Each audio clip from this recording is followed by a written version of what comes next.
Hello folks, I'm Scarp SCS, but that's not important right now, as in this episode of Cogs, Gears and Optic Sensors we have another guest on the channel. You may recognise my guest from either propping up the bar at TF Nation, or preferably from his YouTube channel and his plethora of third-party and masterpiece reviews. If I actually finish this introduction and then get a word in edgeways, you may even recognise his voice from the Beast Wars podcast that he runs with his co-host Chris Carnage. It's my pleasure to introduce ArrowFyre to the channel. Ian, thank you for your time, and more importantly, how are you? I'm very good. Thanks for having me on. Very honoured to be your second guest on here. You did a very good first episode with Dave Wallace from TF Nation. Propping up the bar at TF Nation. How very dare you, sir? How very dare you? Slight against my name. I resemble that remark, he says. Yes.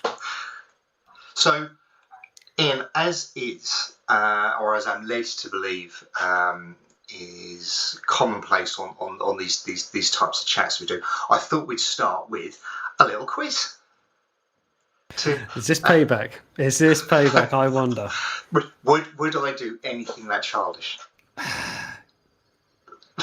I've got three little questions for you, and they are all Beast Wars related, because we are here tonight to talk about Beast Wars comics. And you are aware, the context of everyone listening, that I have just done a 2.5 hour drive, 5 hours total, up and down to the south coast today. I'm literally here and I'm being quizzed half hour in the door. But no, it's fine. It's fine. You run your little quiz, and I may remember this when you're next on my channel. That's assuming that after this you invite me back. That's very true. We don't make assumptions. Yeah. So, can you tell me how many issues of Beast Wars IDW published during their tenure on the license? So we're going with Ascending, Gathering, and the 2021 latest issue of IDW Beast Wars. I don't know. You tell me. How many issues? Okay. You're not going to even give me that. All right. Are you including the source book? Well, actually, no. Yes. You are including the source book. Issues. Yeah. Singular issues. It's going to be a lot. I'm either going to be wildly off or wildly close. I'm going to go with...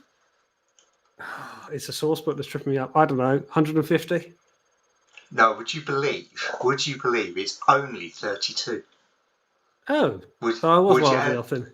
Yeah, it surprised me to count up. So I counted 17 issues of the 2021 series, plus the annual. 4 issues of the Gathering. 4 issues of the Ascending. 4 issues of the source book. And I've cheated a little bit here. Best of the Beasts, which was a compilation, which also features, I hasten to add, Pop Quiz, the only reprint of the little Optimus Prime versus Megatron mini comic from the Toy Versus set from 1996.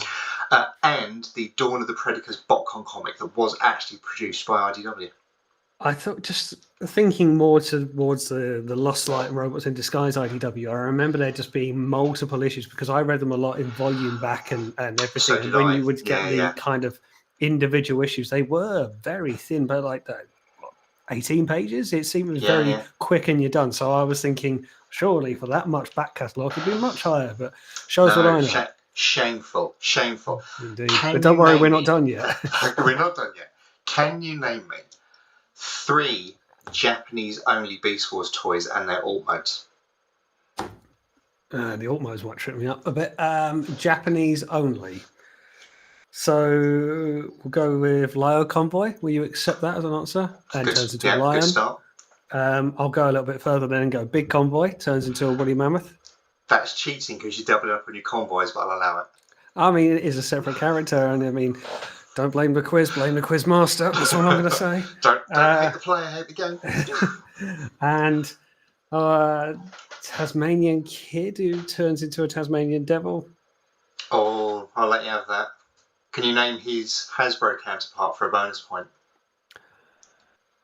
I should be able to, but no, that's all I've got in the tank. Go on then. Snarl. Of course it's Snarl, yes. Yes. But well played, sir. Well played. I mean, I just picked the 2 more frontal known characters, and I'm like, that's good, there's 2 in the bank. Well, I don't need this level of pressure after a day's work. This is unkind. Let this be a warning to future guests. It's unkind. Fancy doing a quiz on a stream. Horrible. Who would do such a thing? Would do such a thing. You could have had Stampy, the rabbit. You could have had Beak, the penguin. Yes. You could have had Magmatron and his 3 dinosaur mode. Yes, I did. I think I might have struggled with what you would call Platytetiosaurus, whatever, the long neck one. I think I would just go with 3 dinosaurs. 3 dinosaurs. I was going to go with Baboon, the baboon. Yeah, I was going to go with that, and then Well, he's technically a mandrill. This is why I didn't, because I thought you might be this finicky. So go on then, argue a mammoth, argue a lion. Go on then, get out of that. Right, your last and final question here to retain your Beast Wars credentials. The Beast Wars cartoon show ran for 52 episodes. Who wrote the very last and 52nd episode of Beast Wars cartoon? I don't think it's Bob Forward. And Chris, Chris, if you're watching and you want somebody to come on the show who knows stuff about Beast Wars, just DM me or something. I'll help out if I can. Very kind. Love the abuse the guest is getting. For the sake of not knowing, I was to say Bob Forward. It was a good shout. It was a really good shout. It was Simon Furman. Really? Okay. Really? It was the only one he wrote. But he wrote the very last episode of Beast Wars. Do you know what? Through all the sort of common name writers that kind of took their turns and you've recycled their names through the various episodes, that wouldn't have been the first name that jumped to my mind. But now you know. Yeah, and knowing is half the battle. I'll set them up and knock them down. Although that's potentially the wrong franchise and it's not what we're here to talk about. But so, Ian, Beast Wars comics, or potentially lack thereof Beast Wars comics. I mean, as we established just a minute ago, you've only got those, the core sort of stuff that I know you and I have both read with the IDW. Only really 32 issues. What's your take on why Beast Wars has never quite got that comic book love? It's really like there's a lot of meat on the bone left. I think it's a shame because with the show being largely CGI, I remember thinking at the time like printed franchise memorabilia was just very limited. I remember there was a very brief cartoon segment in a PlayStation magazine to sort of advertise the game coming out. It was a very small panel, more or less mirroring the first pilot episode. But going into I don't know, it's like, were comics maybe on the downturn? Certainly in the case of Transformers, maybe that was, as we've said a few times, Beast Wars picking up Transformers in a very limp state. And I remember collecting G2 comics, being ever so slightly younger to some Transformers fans out there. Present company accepted. Well, that's what you get for springing a quiz on me. But I remember picking up G2 comics in the shops, and I think you could just tell there wasn't the there wasn't the glitz and the glamour of them, the magical feel. There's something was missing, even though, of course, G2, it was neon as hell. But it just felt a bit less. And I wonder, with it being a bit of a reset and a roll of the dice, did they not think, well, we'll push down the comic route as well.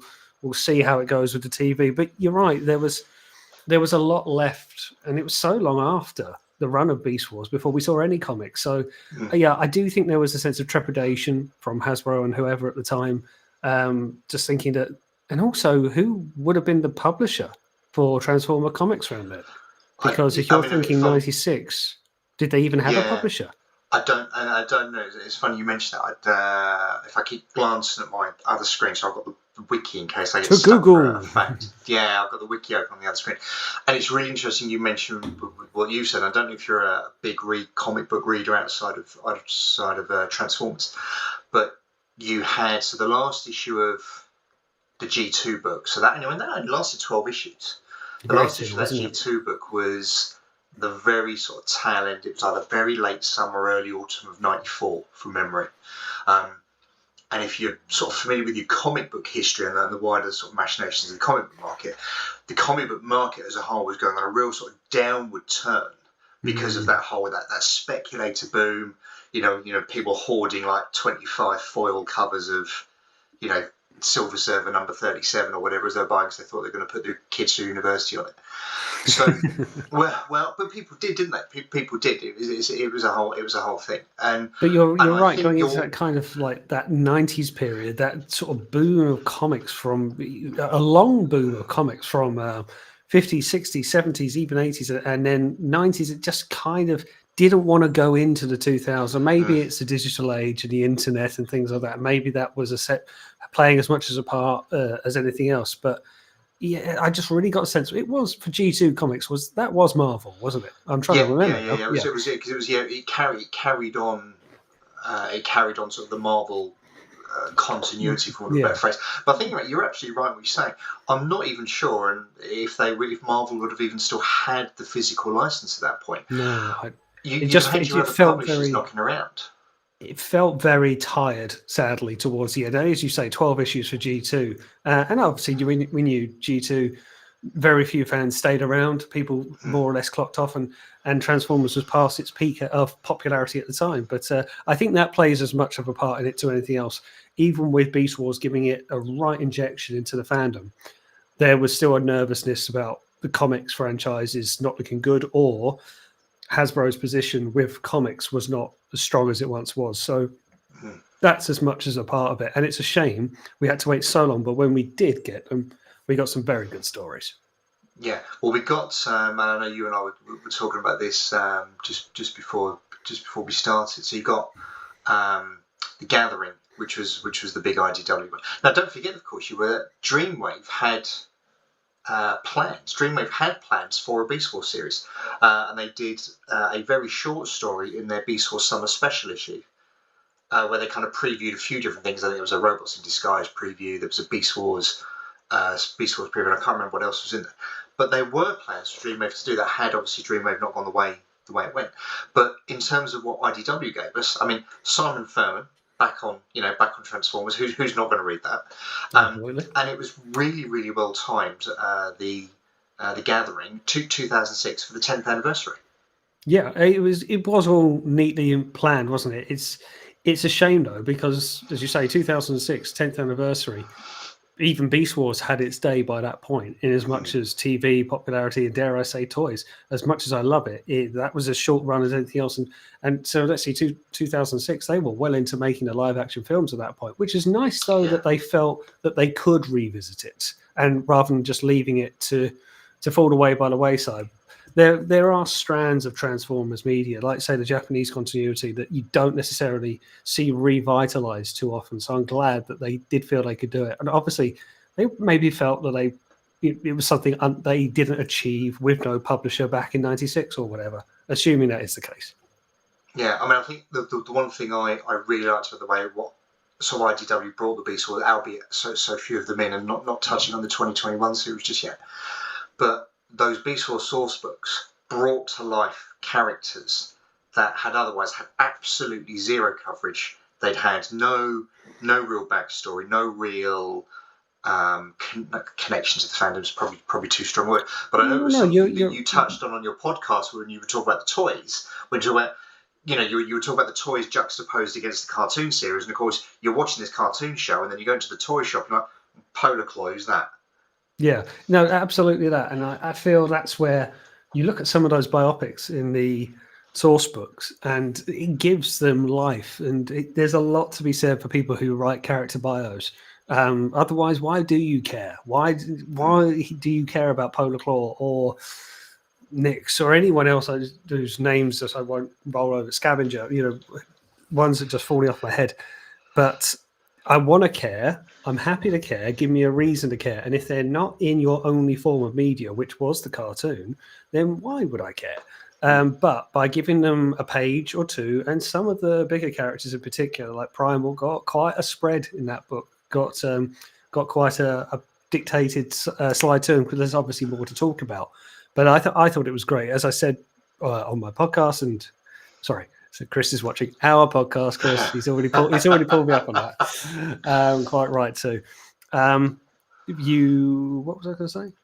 Oh yes, there was some characters that I just generally didn't know existed, because if you didn't watch them in the cartoon, and then it was pot luck whether they were in the shop and whether they had them in stock or whether they were even released in the UK. So finding things like the source book, it's just like, wow, there is pages worth. And that, of course, doesn't even take into account, again, sort of not steering into the toys. It doesn't even take into account those Japanese characters that got featured, such as Stampy and Beacon and so forth and so forth. Yeah. I can't imagine that you'd have had any concept, as I don't know, you sort of grew up on Beast Wars as a kid. I can't imagine you had any concept as to who Big Convoy was.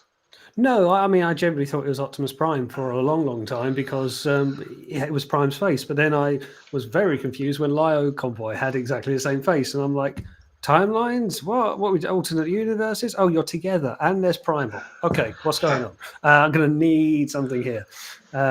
Thankfully we understand. And they share a cool looking face. I do like the design of Big Convoy though. It might have to be a TFM purchase. Now I've reread those comics down you. Oh, very nice too. So what was your take on? So you're reading. I know obviously you reread The Gathering and the Ascending over the last few days, doing a bit of homework, so to speak, to come on and speak to us. One thing I really liked is that Furman didn't lean into, right, here's my obvious choices I'm going to do, Primal, Cheetor, Rhinox, so forth and so forth and so forth. He could have quite easily told a story that was sort of interwoven with the TV episodes, and he could have quite even gone, piggybacked off it a bit. This was happening over here, and my story's taking place over here. But what he's done is he's gone completely off the wall. Magmatron as a baddie, he's brought Ravage back from the dead. Yeah. Razor. Who would have ever put Razor Beast front and centre as the lead character in a Beast Wars comic?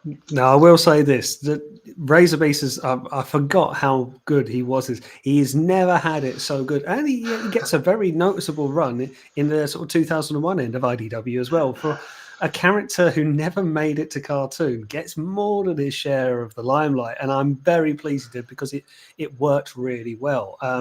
As you're rightly saying, but that's I suppose a writer's dream, isn't it? It's like you've got free reign. You could do what you like, and he's probably flicking through the source book. I imagine, like any writer would, going, "Oh, that character looks cool. I could do something with that." And I can tell this story about how this character had a backstory somewhere, and it's you're not tied to a film, to merchandise, which we've said so many times.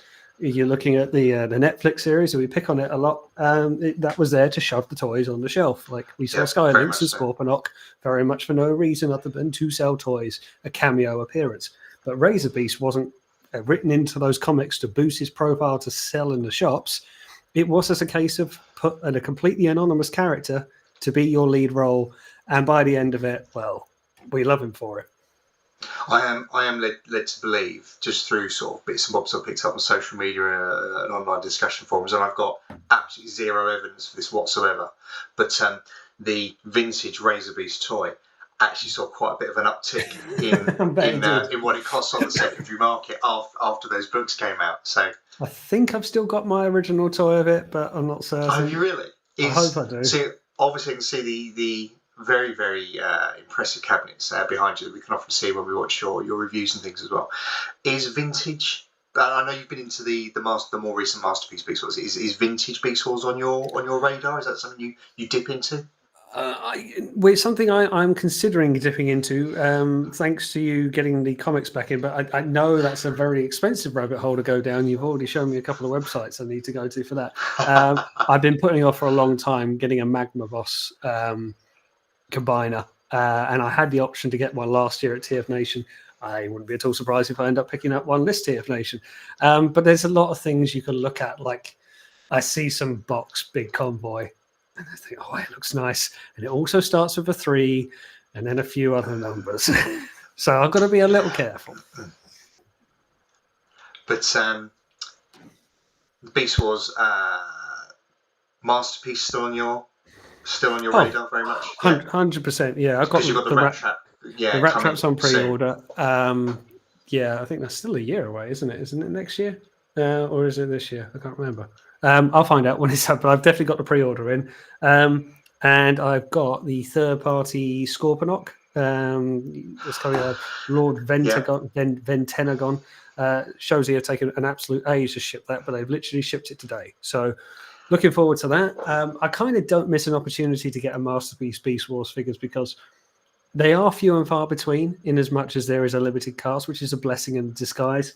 I'm hoping someone tackles Inferno next. That's the big one for me. So going back to the Gathering, because I'm still in the Gathering. Because fun enough, I did. That was my my reread on the train in and out of work last few days. Ah. So, what was your take on all those new characters? Were those new characters? Had you read the source book before you read the Gathering, or were you kind of flicking through this as a Beast Wars fan, but looking, going, I've no idea who this is. I've no idea who this is, and struggling to relate. Do you see what I mean? So I think for me, when I very first read the book, and the reason why I reread has been so bloody long since I have read it, I was like, who are these guys? And I kind of went in with an open mind and a blank mind to just say, fine. I saw Depth Charge was in there. I saw eventually Primal, Rat Trap, right? I was like, okay, we're relatable. We're here. And Tripredicus Council and Ravage. So I thought, okay, we're on note. But you want to bring in some new characters, and you could tell that Magmatron was going to be the big bad, and they thought, okay, that's fine. So I very willingly went in with, impress me, go on, then the floor is yours. I've had to get used to 5 brand new Beast Wars characters before. Back in '96, I can do it again. Reading it this time round again, I suppose, it made me go to the source book though and do a little bit of investigation, which is good that you can do so. You could argue you shouldn't have to do that, but I think it adds to it all the more and gives you even more backstory. But look, if we read a comic now and it's Starscream, you know Starscream, you know his traits. So it was good to get fresh characters. It's nice to be surprised after 40 years, and even if this isn't quite a 40-year-old comic, you're still looking like, I want something to pique my interest rather than the same story I already know like the back of my hand. Yeah. What I found really interesting was where Furman had dug really deep, and there's a few bits, and so when you follow on to the Ascending, and spoiler alerts for anybody that hasn't read the nearly 20-year-old comic that we're talking about this evening, is when you get obviously Leo Convoy and everybody in the pack, they all come back down to Earth, and obviously Shocker Rat's doing his thing, and what I found really good was they actually they had used people like Apache on they'd used B-Boom, probably wrong way around, they'd used B-Boom on Earth, but Apache is a separate character and separate entity who is fundamentally about one shade of blue on the Panatone chart away from the toys. They'd use them as independent entities. Snarl and Tasmania Kid both made separate appearances. And I thought, somebody somewhere has really, really done their homework to know the differences there. Yeah, exactly. You got some people there that they probably felt that they've wanted to do this for some time, and you possibly feel that you're not going to get many chances again, particularly with Ascending being a 4-comic issue, if I'm right. So it was always going to be limited. So I like to think that writers and artists were all a bit like, get this right. Let's do homework. Let's get this on point. Yeah. We've got one bite of this and we don't want to be regretting it years later. I thought it's fun just to pick up on something that you just mentioned there. I thought the issue numbers were quite odd, because 4 issues appears, 4 issues for both miniseries, and I haven't got the dates to hand as to how far apart they were published, but 6 issues tends to be that magic. It's that magic number for a trade paperback, isn't it?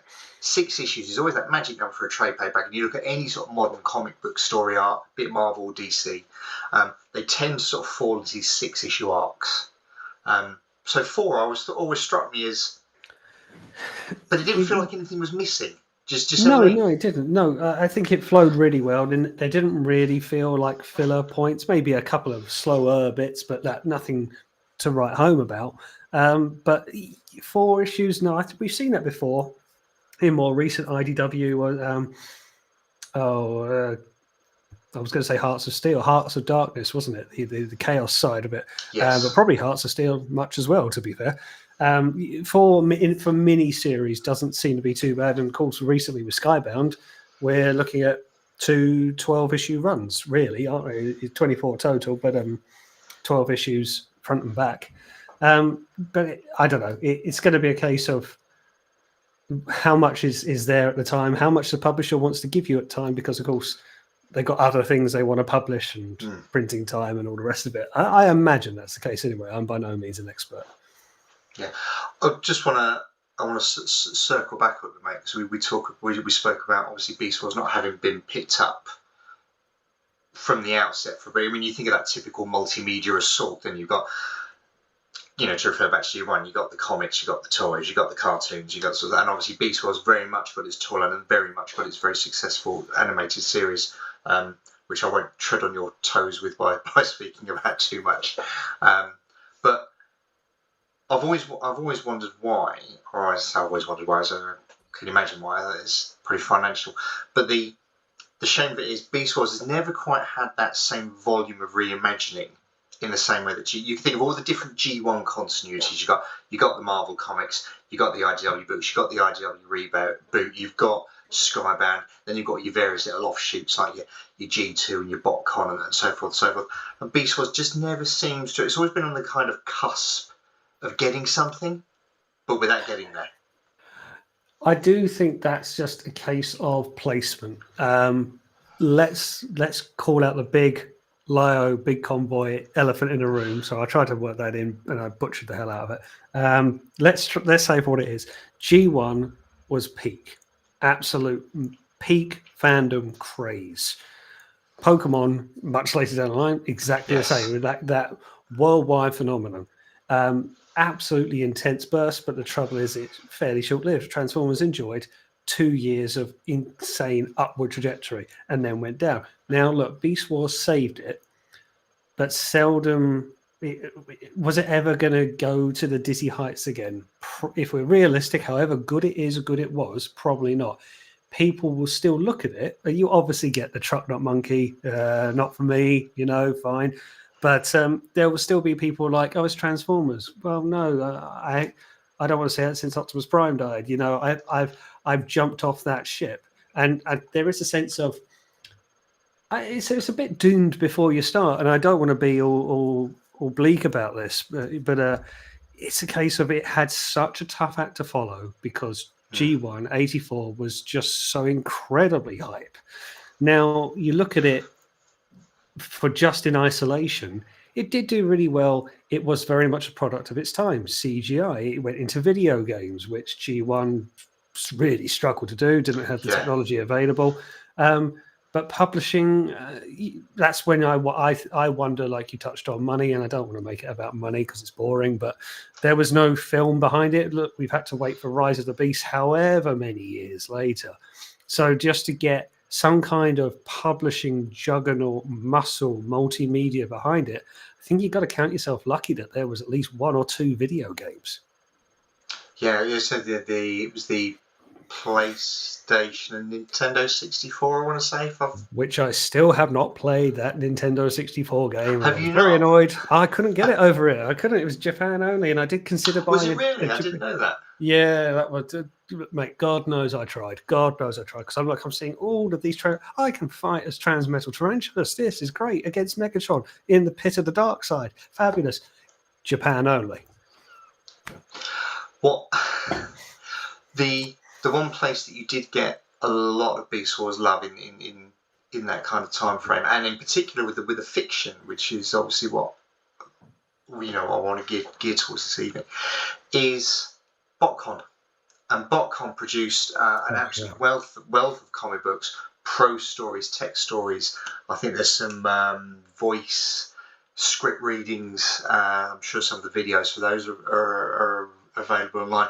But of course, it's all very restricted to a particular audience. If you've not bought that year's BotCon set, you're not getting the exclusive comic that came with that year's BotCon set.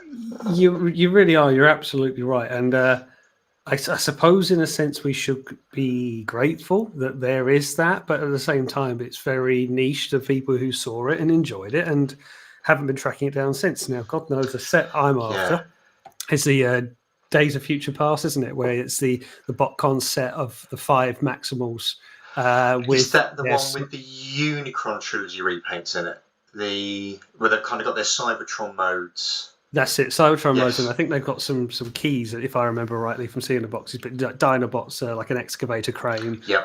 Primal's more or less Optimal Optimus, like he's this kind of like wheeling jet, just in his black and white form, and you can kind of work out the rest. But that was a BotCon exclusive set. I really do want it, like it, but you had to kind of get it, or you pay. I've seen thousands go for that. But it's good that there is things like that. But it's interesting you brought up around BotCon, wasn't it? Around that time they were doing the Hall of Fame inductions, the first BotCon, and fans were voting in Hall of Fame, and the first wave was Prime, Megatron, Grimlock, someone else. The fifth one, unanimously everyone voted Dinobot. And that showed you well after the popular, well, maybe I say well after, maybe like 2001 or whatever it was. There was a much hype for Beast Wars. Yeah, I feel it didn't have the place for the fans to voice, and that's where we see around the comics as well. Like, it came so much later, but at least I'm glad that it did. There was a love to be had for it. I wonder if it's one of those things. For Transformers, whereas Beast Wars obviously Rise of the Beast has probably propelled those Beast Wars Transformers into public consciousness. That's easy for me to say, far more than any other piece of media probably has. But I wonder if Beast Wars is more revered within the confines of the Transformers community than it is actually a marketable property outside. I think that's fair, because a lot of us. Remember, we were introduced to Transformers through G1, and that got us in.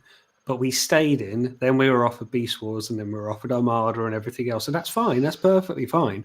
But that's why you get these nostalgia bursts. And that's where I think Beast Wars is probably enjoying as much now as it ever has done. It's a bit like, I remember that when I was a teenager or a kid or wherever. Oh, yeah, I'll go back to that and I'll read those again, or I'll watch those again, or I'll listen to a podcast again, or whatever you want to do. But you can do it. Armada is getting that similar treatment now because it's of that time period. But as great shows as they were, both of them were, they probably didn't get necessarily new eyes into the fandom that, say, 84 did and 2007. Yeah, 2000. You can almost, if you've been in the fandom for a while, you can almost sort of spot this catalyst sort of spike of 2007 as people enter the fandom. Content sort of really seems to say content, licensing, IDW content, everything. Well, it just kind of ramps up hugely around 2007, and worse than that, eBay prices. Well, as you know, but isn't that the worst thing, though, isn't it? Because with 2007, I think Hasbro realized we need to push this juggernaut behind it with a film release, video games, comics, toys, anything else. If that was with Beast Wars, maybe it's a different story. Maybe if Rise of the Beast came out in 98, maybe, of a time then. I don't know how that would have worked. It certainly wouldn't have been live action, but if they could have done like a feature-length film in cinemas, was it a different story? But I do think this is where you see the lull in Hasbro, and they were effectively, whilst it picked up with Beast Wars, it took them all the way to 2007 before they felt they could give it that full beans launch again. Because you're right, when 2007 happened, everything was everywhere.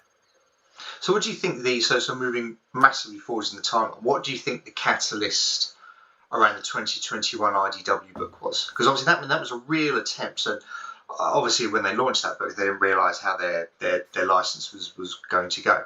But do you see that as piggybacking almost off, and I appreciate it's a few years apart, piggybacking almost off Rise of the Beasts, or in preparation for Rise of the Beasts? Or do you think IDW have kind of looked and gone, well, do you know what? We've not done this for a considerable amount of time, and we feel now is the time as well. And you have to excuse me on my dates. Were the Masterpiece toys coming out about that sort of time as well? Masterpiece were a bit before that, but you're right. There's a lot there that you can look at it multiple ways, and I don't think anyone will be necessarily wrong.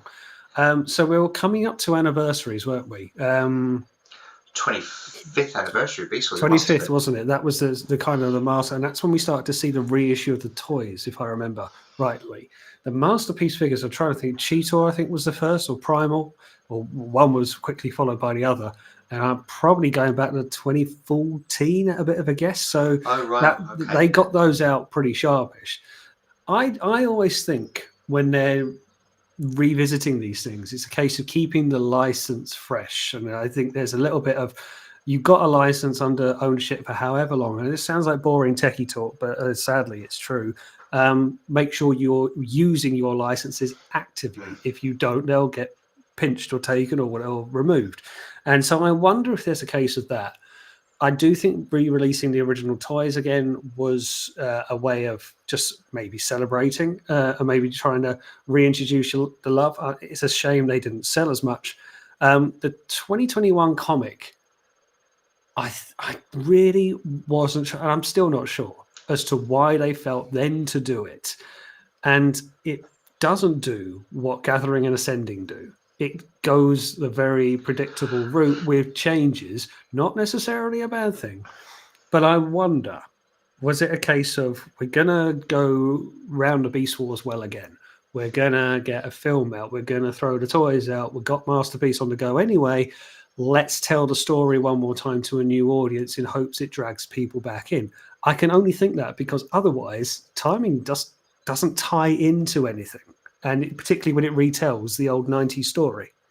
But it was, from my understanding, and I'm always happy to be corrected if anybody knows differently to me who's watching this, then please leave something in the comments. But my understanding was it was actually selling reasonably well. I mean, it got all the way to 17 issues, and the only reason, as we know, it stopped at that 17 issue was a licensing issue. I don't think it was wasn't cancelled in the accepted sense.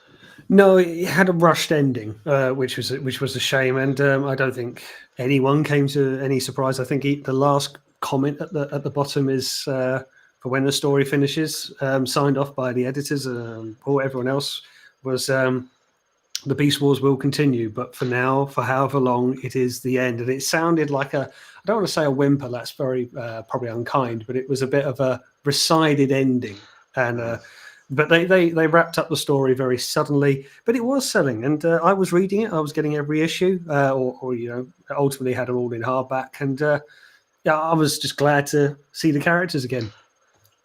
Did you like? And again, it was something that when I spoke to David Wallace, it was something him and I touched on around the Dreamwave. Was that the Dreamwave was sort of brave enough to introduce new characters into sort of the G1 mythos. So you got things like the Fallen. You got that concept of white Prime Ultra Magnus, and then it being obviously Superman. And I do not know how in the entirety of the time that we spoke, we completely forgot to mention Sunstorm, which I've kicked myself. I remember you saying like that. Sunstorm's never had it so good. So So I mean, I thought it was a really, really brave move on Dreamwave's part to introduce brand spanking new characters to an established mythos, which of course Dreamwave did with that 2021 series. But the thing is with that though, isn't it? The pressure was off Dreamwave. Because, remind my timelines, when was Dreamwave publishing from? 02 to 04, give or take. Okay, so not exactly height of popularity. Just like a bit with Gathering as well. Like, the pressure was off. Have what you like, do what you like. Throw Sunstorm into the mix. What's it going to go? Throw Razor Beast into making the main character. It's not going to kill a movie. It's not going to kill the popularity of another character. And when that happens, occasionally, not every time, magic can happen. And it's these things that you remember. When it's shackled to a toy line, I've got to be a little careful what I'm saying here, because I've said around the recent Age of the Primes and even Transformer Legacy toy lines that they are being hurt for not having accompanying media. But I'm mindful that I'm saying when it's trying to sell toys, it hurts the story. But it's a careful balancing it. So, to follow on for what we were saying around new characters getting introduced. Obviously, Dreamwave being incredibly brave with what they were able to bring into the franchise. What did you take on Nyx and Scold coming in the 2021 series, and how And how else would you like to have seen other newer characters as the series progressed if it had done? Yeah, absolutely. I wasn't so keen to begin with. I wanted the original crew, as it were. So I thought it was kind of a spanner in the works. Considering it was to tell the story, I thought, all right, well, tell the story with the characters we know. Dinobot joins, spoiler, and we can work it out. So Nyx was in there. And don't get me wrong, I grew to like her a lot, and I was very pleased that they used the bat design. I thought that was really cool. But at the same time, I felt maybe there were other characters to use, and I don't know, it kind of negated Cheetor a little bit. That was one thing I do remember, because Nyx became the scout. Going back to the cartoon, Cheetor was the scout. He could run out and run back and get into trouble.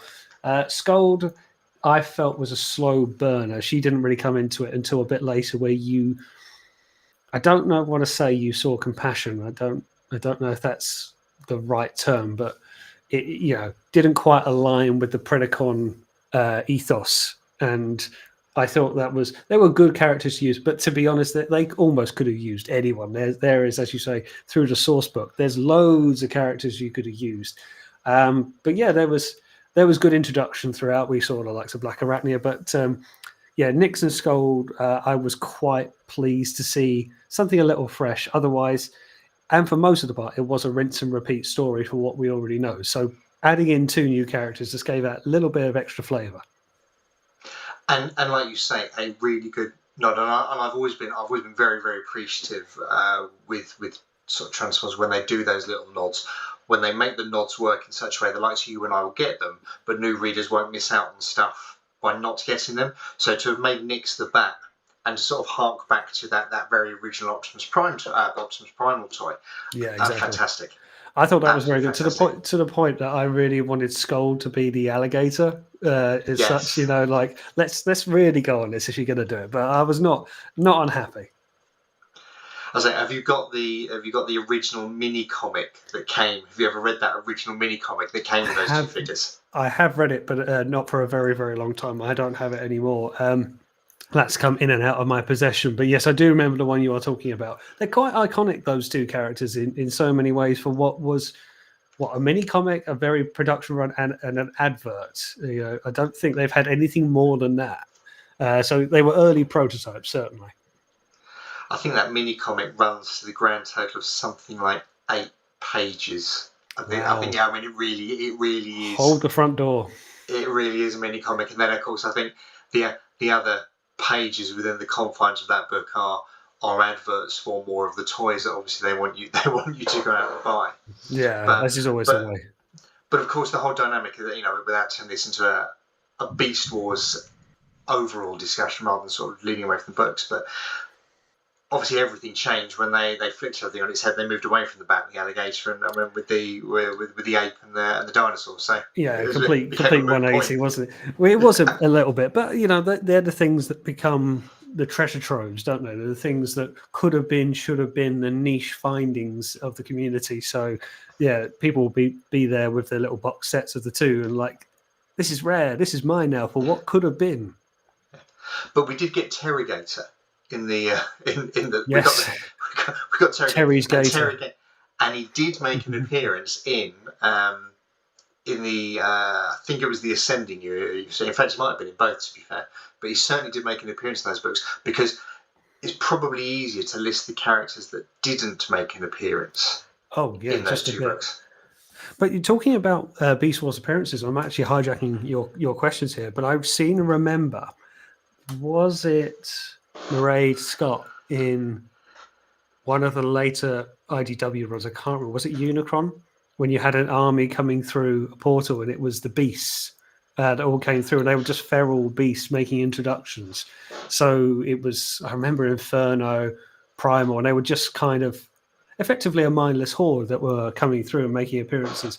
But it was nice that they were throwing as many characters in as they could. As you say, it was some comics, it's a case of who's who, and you can start picking them out rather than just the core cast that we know from the cartoon. Well, that brings me nicely actually onto a point that I did want to raise. What I have found, again, interesting in some of the books, and obviously IDW having held the license for as long as they did, you look at sort of that IDW continuity, and you've got characters such as Rat Trap are now entrenched into G1. Yeah, absolutely. Yeah. You've got other characters such as Cheetor was featured in Cyberverse. And of course you see Waspinator again in IDW that still becomes a lovable butt of jokes, doesn't it? And well, you know, there is ties. I mean, look, we've seen Primal again in the Machinima series, wasn't it? Power of the Primes. Yes, Power of the Primes. Yes, Power of the Primes one. Yeah, well remembered. Yeah, so this kind of introduction of other characters. But I remember I've had Chris McFeely talk to me about the same subjects, about where they try and tie in Beast Wars into G1. It's rubbish, as he famously said. It's dog poo, and it is because it's time warps and transwarp and timelines apart, and it's very, very hard to do. But throwing them in as sort of background characters, like making Waspinator maybe a background seeker, kind of works. Yeah. You know, so if that's not an idea right there for a Seeker deco in Waspinator colours, then I don't know what is. Blowing up colours as well, because that's what he's got to do. But there are some fans out there, and there are some fans that, and there's at least one that I can think of that both you and I know reasonably well, who have borderline moments when you mention that Beast Wars and G1 are actually in the same timeline and continuity. There are some people out there, yes, there is. But funny enough, I may have done a video of that myself very recently about it being a sort of a linear timeline of it. But it does get very confusing. So I understand how people like to just keep it neat and separate. And when we've seen, you know, Netflix series Kingdom trying to kind of do it with time travel and changing the past, it does get very messy. So it's not an easy thing to do. So can you see next year, 2026? Now I know we touched on this when you were gracious enough to have me for the last time, probably on your stream more recently. Next year, 2026, 30th anniversary of Beast Wars. Can you see Skybound doing anything with that, or would you like to see Skybound do anything with that? I'd love to see. Well, considering Skybound is very good at doing that kind of how can I put this? Wrestler debut, who's coming through the curtain next. I like it. It's probably been one of the best things when you turn the page and it's like, oh, it's Reflector, it's whoever, you know. And yeah, they could easily do it somehow. Do I think they will do it? I think looking at other anniversaries Hasbro has let it go by, and actually kind of the future of Skybound at the moment is very up in the air. I don't know if they'll want to start introducing characters unless they're in for one-shots, in and out in an episode. Maybe, you know, I can understand that. But Skybound, for me, feels like it's coming to the conclusion of its, 24 comic run. We're nearly there, we're on, is 20 out, I think, even today. It could have dropped. So if not, very, very soon, we're going to be done with the 24 issues. It could be anything. It depends how far they're going to go with the next publishing run. That could go into 2026. I'd like to say yes, and they could start throwing in characters. For me, I feel Skybound is just a little bit unsure where he wants to do next, and we're not sure as fans. But I don't know what they're going to do for a 30-year anniversary. To do quick math, 30 years. Good Lord. But yeah, I don't know what they're going to do. I hope they do something, but as I've said, the original toys didn't sell that well when they brought them back out. Yeah, I wonder, and separate topic conversation, Tyler. I just wonder if they, albeit with the Rise of the Beasts that they were looking to write, I just wonder if they jumped the gun with those vintage reissue Beast Wars toys. I wonder if they had held them back for 2026. I just wonder if they'd have had more of a push behind them. But yeah, I think. This is where I say around the 2021 comic, however much I liked it, its placement seemed a little off, maybe. And that can be as much harmful to a comic as anything else. You know, timing is everything. And that's why I say that, you know, Ascending and Gathering were just, it was good because there was kind of nothing else. And it's the same can be said for when Beast Wars first came out. There was nothing else. So have a go. And if it takes, great, because you're not fighting to get something out. And this can happen with 40 years of Transformers. There's a lot of stuff that they churn through, wanting to get games out, wanting to get further toys out and whatever. And there's a lot of next steps and gears to go through. Yeah. Back then, there was very few other things on the market, I should say. So they were allowed to flex their muscles. So would you like to see, going back to what you're saying, would you like to see Skybound bring in those characters into Beast Wars via, oh look, there's a portal that's opened up and through the Beast Wars jump and now you've got Optimus Prime and Optimus Prime stood side by side, or an actual dedicated Skybound Beast Wars book, even if it was a series of mini-series or one-shots? Yeah, very much the latter, as you said there, just like Gathering was, in that sense. You start tagging them on, I think it will run the same way as Kingdom did in the TV show. It feels like a gimmick, maybe. You're like, we joke about it. Transformers, the mini-cons are a thing. The Cyber Planet keys are a thing. We never talk about them again. And it was a little bit like that with Kingdom. It's like the Beasts are here. Rise of the Beasts. It's, they've been here forever. And then we don't talk about it. It doesn't appear again. So give them their one shot when they're not sharing the stage with an Optimus Prime and all of that. Now, how does he look? Does he, is Jazz in it? Well, why? And so give it a separate issue, a sub-series, a mini-series, just like the Gathering and Ascending was, and, run it from there. Finish it off as a trilogy. I don't know. It'll be a long time apart. But yeah, they could do that. And I would be very happy to see that. And I think there's a lot to be said, and I say this as a regular comic book reader, both of Transformers and other properties as well. And I think there's actually a lot to be said for what IDW did in those very early days, which was not committing to an ongoing series. But you'd get, obviously you had the Asian, the infiltration and so forth and so forth. We're going to do a 6-issue series, then we're going to take a break for a couple of months, and then we're going to do a 6-issue series. But they're all kind of linking together as a pseudo ongoing, but it gives them the breathing space. Yeah, and that was probably IDW playing it a little safe, maybe feeding their way through, and to what turned out to be a very smart move, because there's a lot that can be said for too much too soon and planning out this long story. But going back to those infiltration comics and things like that, there was a case of you can enjoy them for what they are as isolated points in time. What I did like as well is when it did become ongoing and longer story runs, they would hark back to it.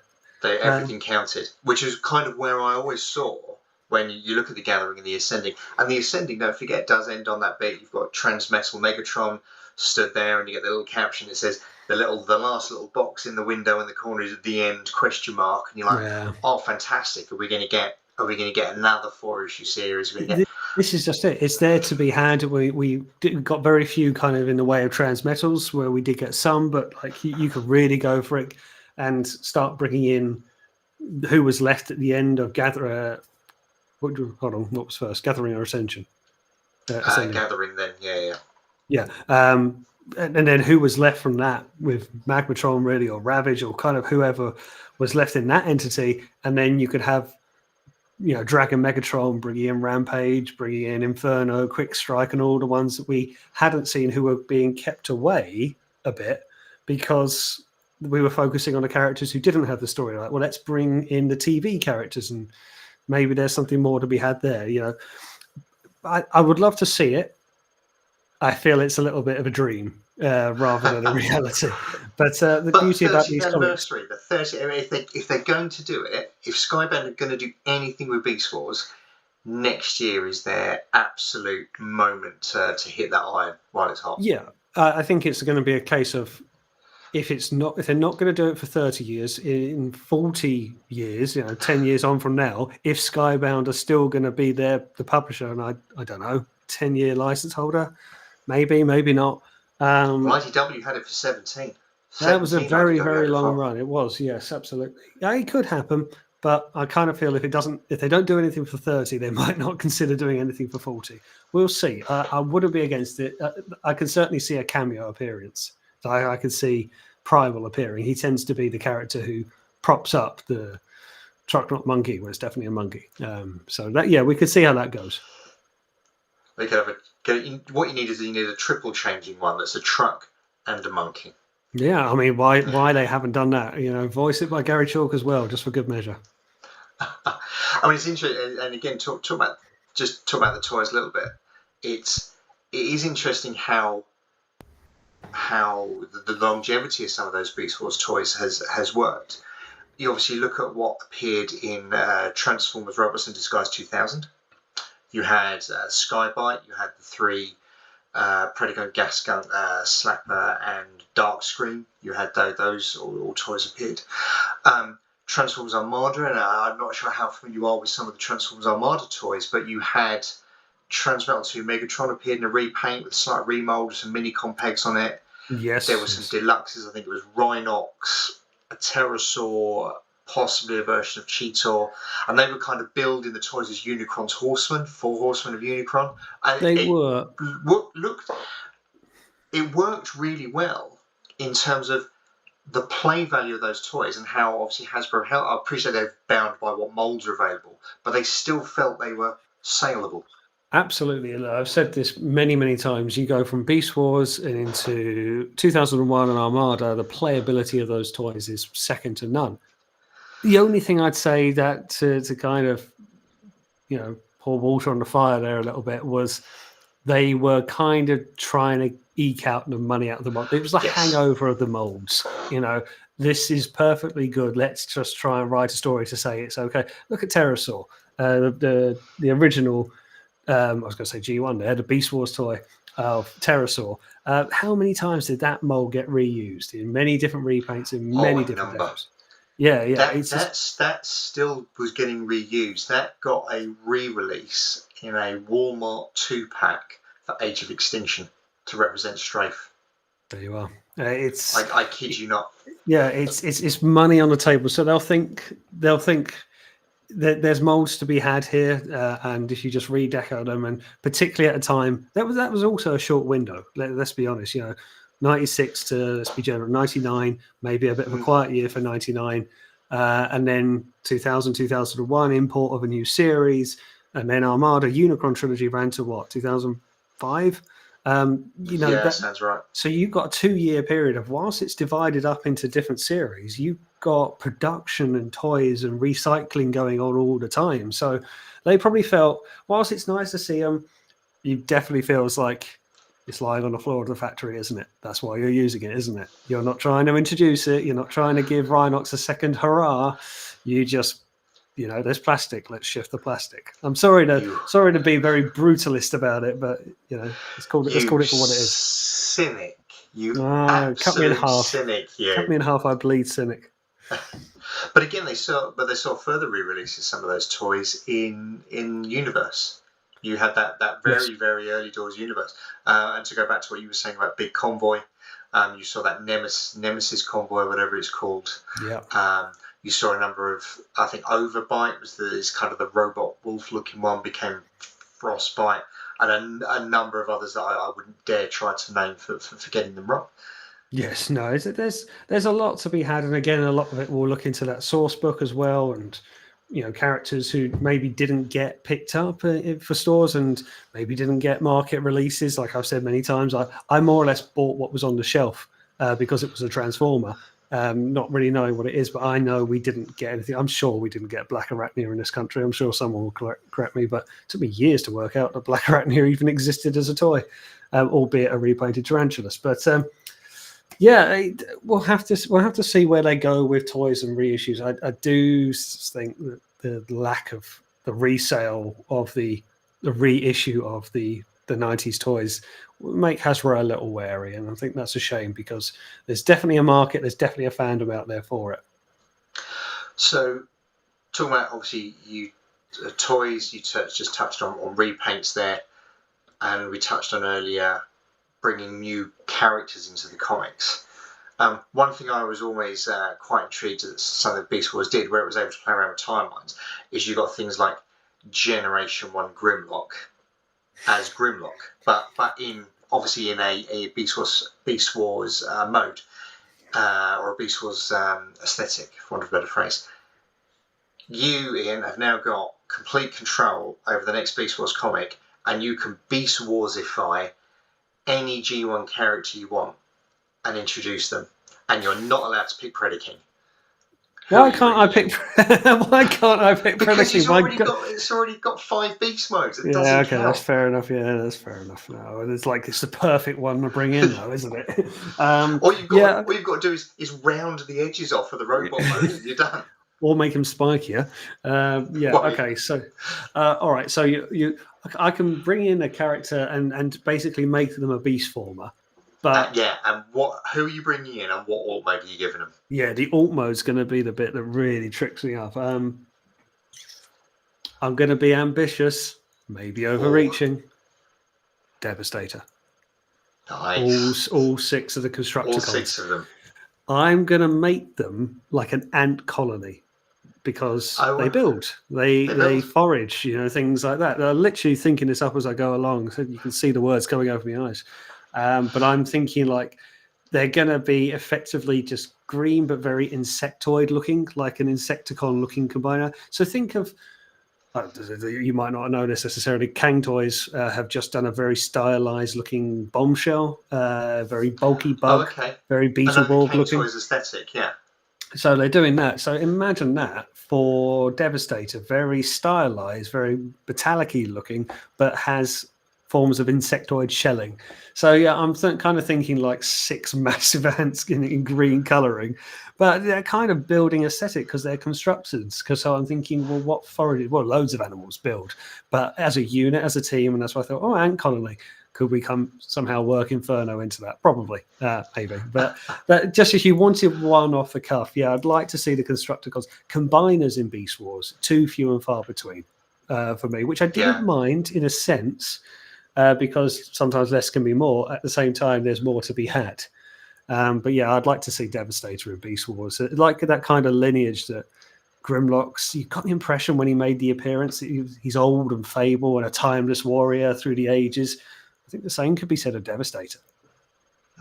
Grimlock didn't hold up so well against Magmatron, though, did he? No, but it did make Magmatron look good. Yes, it did. So I've always wondered with combiners in Beast Wars, the reason I've always thought that's never kind of worked so well, and I appreciate I could be proved massively wrong by, like I say, you look at Predaking, and yes, you could theoretically round off the edges and make it slightly more organic, but Beast Wars, the styling and that sort of less than symmetrical way that the Beast Wars toys tend to transform, they've never lent themselves to that kind of scramble city design. No, when you start looking at, and you mentioned Magnaboss earlier, and you look at characters like Magnaboss, and you couldn't do that, and you couldn't. Otherwise, someone's just got an elephant like hanging off their arm, haven't they? Well, it's the thing is, yeah, they're not exactly symmetrical, are they? When you look at Magnaboss, and it's like I can see it's a lion, I can see it's an elephant, I can see it's an eagle. You're more or less just like split apart and stuck to one another. It's not very pretty, is it? But such is, you're not dealing with perfect squares and rectangles. So there has to be a bit of a trade-off. So yeah, that's probably as much of a reason why there's no combiners in Beast Wars. It's very hard to even just imagine and get your head around what forms are. Transformation in Beast Wars can be a bit BS at the best of times. I'm trying to think of the combiners we did get in Beast Wars. There's Magnaboss, If you want to class Magnaboss as a combiner, or do you want to say a Triocon? Well, yeah, I think anything more than sort of those Energon styled ones where one becomes the trousers, one becomes the top, like a rail race. A rail race is only 3, so I'll allow it, sort of thing. Because the 3-team combiners. I can't think of anybody else. Magnaboss and Tripredicus, and then. I'm sure I'm completely blanking on something else, but that Magmatron. What do I say? Magmatron. Even though they didn't technically have, you could construe them as a combiner to an extent, even though they kind of don't have individual robots, do they? No, that's just it. That's why they're just kind of. They're very overlord in that sense. it's that kind of... Yeah, or I was going to say Duocons. Well, that's why I said Triocon. Yeah. Basically, it's just a Duocon plus one extra. You wouldn't count a Duocon as a combiner, so to speak, would you? But no, now that you've said it, now that sort of thinking about it, yeah, you're absolutely right. Not enough combiners in Beast Wars. But I do think that could be a blessing and a curse, because as we're going well off Beast Wars, which is what we're here to talk about, you go into Combiner Wars, and then, as I've said this before, bloody anyone was a Combiner in Combiner Wars. I'm saying I was a Combiner in Combiner Wars. It got a bit silly. Like, sometimes less is more. I love Combiner. We talk about them all day long, but you've got to appreciate what they are and the sum of their parts. And you remember Tripredicus, you remember Magnaboss, because it was the one and the other. It's a bit like, really, in Titans, you remember Triptychon and Metroplex, because they kind of were the two main shows for a long time anyway. So, yeah, I think whilst there still is a lot more to do, it does make you appreciate the ones you had. It would be nice to get some... You look at those characters and you look at those toys that really stick out. And one thing I've always wanted from Beast Wars comics, Skybound if you're listening, is spotlight issues. Those IDW spotlight issues really gave some individual characters who didn't necessarily get the coverage, weren't necessarily fan favourites, hadn't necessarily had much to them beforehand, a chance to shine in the spotlight, you could say. And I'd love to see some Beast Wars one shots. Beast Wars one shots would be amazing. But the thing is that there is, again, so much you could do, because I always felt, going back to the cartoon, you always had this kind of nemesis pairing off a little bit, Primal versus Megatron, always kind of see like Rat Trap and Dinobot really frenemies in that sense, but it was almost then for a long time Rat Trap, Tarantulas, Cheetor, Waspinator, these kind of pair-ups that worked quite well. So when it came to those IDW Spotlight series, I loved the fact that it wasn't just the main character who we got the spotlight on, but it was an accompanying team or person as well. So when it came to Metroplex's one, we got a hell of an outing on Six Shot, which I thought was very good. When it came to Jazz's one, we got a very nice look at the Predacons. So there's things you can do with a limited cast, as we know from Beast Wars. So yeah, we could see... I would say let's have a Waspinator spotlight, but my God, he's just going to blow up everywhere, isn't he? I'd say it would just be 22 pages of explosions, wouldn't it? And he's gone. And he's gone again. And again. See, what you actually need, you need a series of Waspinator animated shorts done in the old Looney Tunes Merry Melodies style, don't you? That's the way that would work for Waspinator. That is the key way to tell his story. Yeah.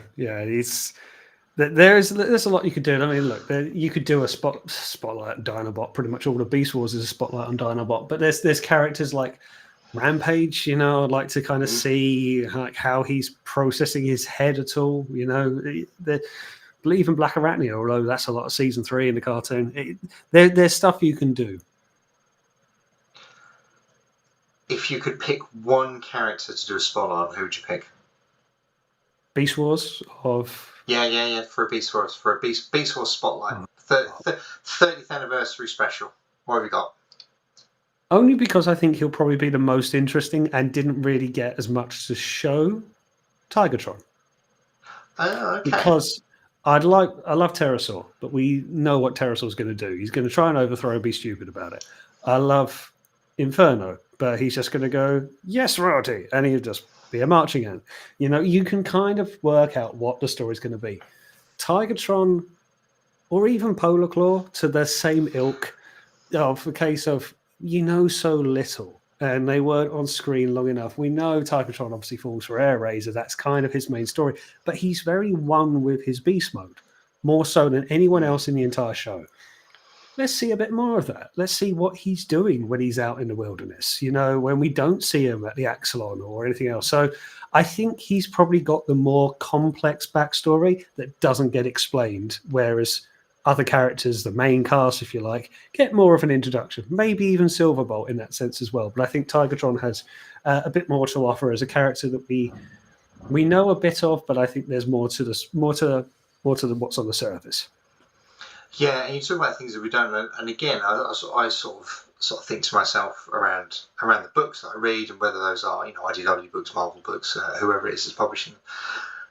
And when we talked about Simon Furman doing the way he did his Beast Wars miniseries, and he didn't just go, well, this is going over here, this is going over here. He did his whole new sort of thing.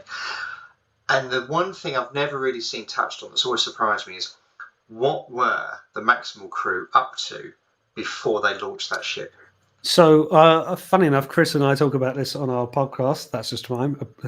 Do a plug again. That's Just Prime, a Beast Wars podcast. If I'm going to do a plug, get it right. I hijack on your show, so serves me right.